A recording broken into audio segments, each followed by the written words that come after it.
একটি নারী ঘটিত বিষয়কে কেন্দ্র করেই এই প্রথমে একটি আহতের ঘটনা এবং পরবর্তীতে একটি কুপিয়ে হত্যার ঘটনা ঘটেছে।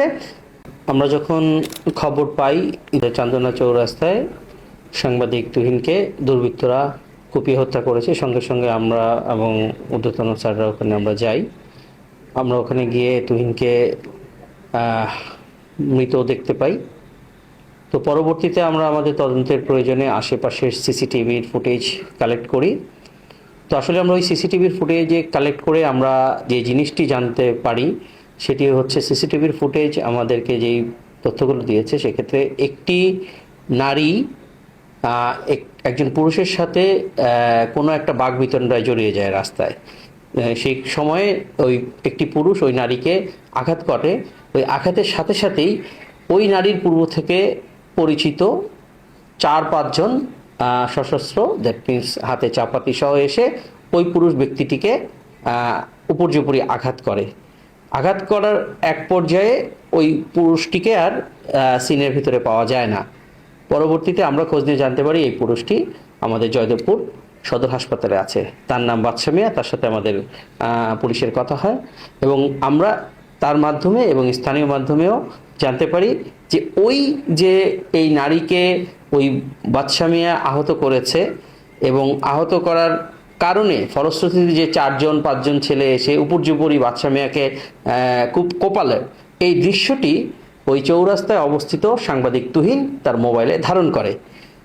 যেহেতু বাদশা মিয়া এই আহত হওয়ার পরেই রাস্তার একপাশে অবস্থান নিলে এই ভিডিও ফুটেজটি ধারণ করা সেই তুহিনকে এই ঘাতকরা তাদেরকে চার্জ করে এবং এই কেন করেছে এবং এটি ডিলিট করার জন্য বলে।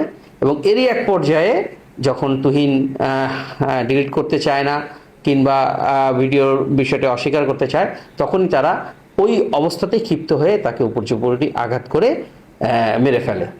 তো আসলে এখানে একটি নারী ঘটিত বিষয়কে কেন্দ্র করেই এই প্রথমে একটি আহতের ঘটনা এবং পরবর্তীতে একটি কুপিয়ে হত্যার ঘটনা ঘটেছে। এর বাইরে আমাদের তদন্তে অন্য কিছু উঠে আসেনি। তবে এখানে রাজনৈতিক কোনো ইস্যু আছে কিনা যদি এটা ক্লিয়ার করতে। আমি আবারও বলেছি যে সিসিটিভির ফুটেজটি আছে, সেই সিসিটিভির ফুটেজটি ভালোভাবে পর্যবেক্ষণ করে আমরা প্রাথমিক যে তথ্যটি পেয়েছি যে একটি নারী ঘটিত বিষয়ের দ্বন্দ্বকে কেন্দ্র করে কিছু উচ্ছৃঙ্খল দুর্বৃত্ত যুবক প্রথমে বাদশা মিয়াকে উপর্যুপরি কুপিয়ে আহত করে। এই সিসিটিভির ফুটেজটি যখন সাংবাদিক তুহিন ধারণ করে, এই ধারণ কেন করেছে, কেন ডিলিট করছে না, এরকম এক বাকবিতণ্ডার পর্যায়ে এসে তুহিনকে উপর্যুপরি আঘাত করে মেরে ফেলা হয়।